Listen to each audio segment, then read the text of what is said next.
ತೆಂಗಿನಕಾಯಿ ಹಾಕದೆ ಒಂದು ರುಚಿಕರವಾದ ಚಟ್ನಿ ಮಾಡಬೇಕು ಅಂತ ನೀವೇನಾದ್ರು ಯೋಚನೆ ಮಾಡ್ತಿದ್ರೆ ಈ ಈರುಳ್ಳಿ ಟೊಮ್ಯಾಟೊ ಚಟ್ನಿನ ನೀವು ಖಂಡಿತ ಮಾಡಿ ನೋಡಲೇಬೇಕು. ತುಂಬ ರುಚಿಯಾಗಿರುತ್ತೆ. ನಮಸ್ತೆ ವೆಜ್ ರೆಸಿಪೀಸ್ ಆಫ್ ಕರ್ನಾಟಕಕ್ಕೆ ನಿಮಗೆಲ್ರಿಗೂ ಮತ್ತೊಮ್ಮೆ ಸ್ವಾಗತ.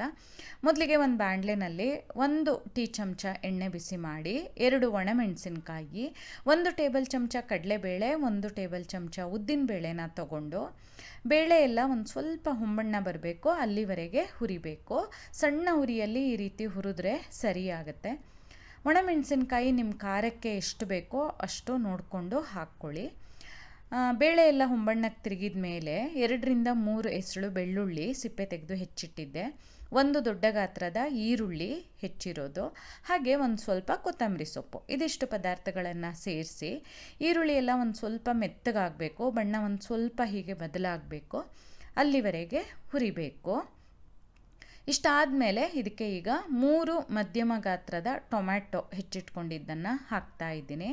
ನಾನಿಲ್ಲಿ ಹೈಬ್ರಿಡ್ ಟೊಮ್ಯಾಟೊನ ಬಳಸಿರೋದು, ಅಂದರೆ ಹುಳಿ ಸ್ವಲ್ಪ ಕಡಿಮೆ ಇರುತ್ತಲ್ಲ ಆ ಟೊಮ್ಯಾಟೊ ಬಳಸಿರೋದು. ಹುರಿಯೋಷ್ಟೊತ್ತಿಗೆ 1/4 ಚಮಚದಷ್ಟು ಅರಿಶಿನ, 1 ಚಮಚ ಉಪ್ಪನ್ನು ಸೇರಿಸ್ಕೊಂಡು ಹುರಿತಾ ಇದ್ದೀನಿ. ಅರಿಶಿನ ಉಪ್ಪು ಹಾಕಿದ್ರೆ ಟೊಮೆಟೊ ಹುರಿಯೋದಕ್ಕೆ ಸುಲಭ ಆಗುತ್ತೆ. ಹೆಚ್ಚೇನು ಸಮಯ ಬೇಕಾಗೋದಿಲ್ಲ, ಒಂದು 4-5 ನಿಮಿಷ ಹುರಿಯೋಷ್ಟೊತ್ತಿಗೆ ಈ ರೀತಿ ಟೊಮೆಟೊ ಎಲ್ಲ ಮೆತ್ತಗಾಗೋದಕ್ಕೆ ಶುರುವಾಗುತ್ತೆ. ನೋಡಿ, ಇಷ್ಟಾದಮೇಲೆ ಇದಕ್ಕೆ ರುಚಿಗೆ ತಕ್ಕ ಹಾಗೆ ಹುಣಸೆ ಹಣ್ಣು ಮತ್ತು ಸ್ವಲ್ಪ ಬೆಲ್ಲನ ಹಾಕಬೇಕು. ಉಪ್ಪು, ಹುಳಿ, ಬೆಲ್ಲ ಮೂರನ್ನು ನಿಮ್ಮ ರುಚಿಗೆ ತಕ್ಕ ಹಾಗೆ ಹಾಕ್ಕೊಳ್ಳಿ. ಟೊಮೆಟೊದಲ್ಲಿ ಹುಳಿ ಅಂಶ ಇದ್ದರೆ ಹುಣಸೆ ಹಣ್ಣು ಹಾಕೋದು ಬೇಡ. ಹಾಗೆಯೇ ನಿಮಗೆ ಟೊಮೆಟೊದಲ್ಲಿ ಹುಳಿನೇ ಇಲ್ಲ, ಸಿಹಿ ಇದೆ ಅಂತಂದರೆ ಬೆಲ್ಲನೂ ಬೇಕಾದರೆ ಹಾಕದೆ ಮಾಡ್ಬೋದು. ಎಲ್ಲ ಹುರಿದ ಆದಮೇಲೆ ಸ್ಟವನ್ನು ಆಫ್ ಮಾಡಿ ಬಿಸಿ ಆರಿದ ಮೇಲೆ ಈ ರೀತಿ ಮಿಕ್ಸಿ ಜಾರಲ್ಲಿ ತೊಗೊಂಡು ಅಗತ್ಯ ಇದ್ದಷ್ಟು ನೀರು ಹಾಕಿ ರುಬ್ಬಬೇಕು. ತುಂಬ ನುಣ್ಣಗೇನು ಬೇಡ, ಸ್ವಲ್ಪ ತರಿಯಾಗಿರಲಿ.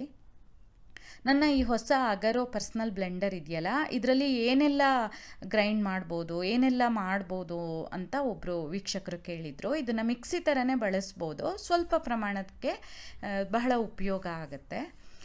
ಇಲ್ಲಿ ರುಬ್ಬಿದಾದಮೇಲೆ ಒಂದು ಬಾಣಲೆನಲ್ಲಿ 1 ಟೇಬಲ್ ಚಮಚ ಎಣ್ಣೆ ಬಿಸಿ ಮಾಡಿ, ಅರ್ಧ ಚಮಚ ಸಾಸಿವೆ, ಅರ್ಧ ಚಮಚ ಜೀರಿಗೆ, ಒಂದು ಸಣ್ಣ ಗಾತ್ರದ ಒಣಮೆಣಸಿನ್ಕಾಯಿ, ಸ್ವಲ್ಪ ಕರಿಬೇವು ಇಷ್ಟನ್ನು ಹಾಕಿ ಒಗ್ಗರಣೆ ಮಾಡ್ಕೊಳ್ತಾ ಇದ್ದೀನಿ.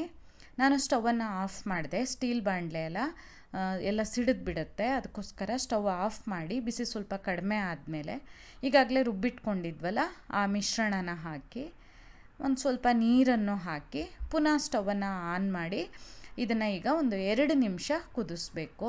ಸ್ವಲ್ಪ ಸಿಡಿಯುತ್ತೆ ಹೊರಗೆಲ್ಲ, ಅದಕ್ಕೆ ನಾನು ಈ ರೀತಿ ಕಂಟಿನ್ಯೂಸ್ ಆಗಿ ಮಚ್ಚುತ್ತಾ ಒಂದು 2 ನಿಮಿಷ ಕುದಿಸಿದೆ. ಇಷ್ಟು ಮಾಡಿದರೆ ಈ ಚಟ್ನಿ ತಯಾರಾಗುತ್ತೆ. ಇದನ್ನು ಬಿಸಿ ಅನ್ನದ ಜೊತೆನೂ ಬಡಿಸ್ಬೋದು, ದೋಸೆ ಇಡ್ಲಿ ಜೊತೆ ಎಲ್ಲ ಬಡಿಸ್ಬೋದು. ಮಾಡಿ ನೋಡಿ. ನಿಮಗೆ ಈ ವಿಡಿಯೋ ಇಷ್ಟ ಆದಲ್ಲಿ ಲೈಕ್ ಮಾಡಿ, ಶೇರ್ ಮಾಡಿ, ಕಮೆಂಟ್ ಮಾಡಿ, ಹಾಗೆ ನಮ್ಮ ಚಾನಲಿಗೆ ಸಬ್ಸ್ಕ್ರೈಬ್ ಮಾಡೋದನ್ನು ಮರಿಬೇಡಿ. ಧನ್ಯವಾದಗಳು.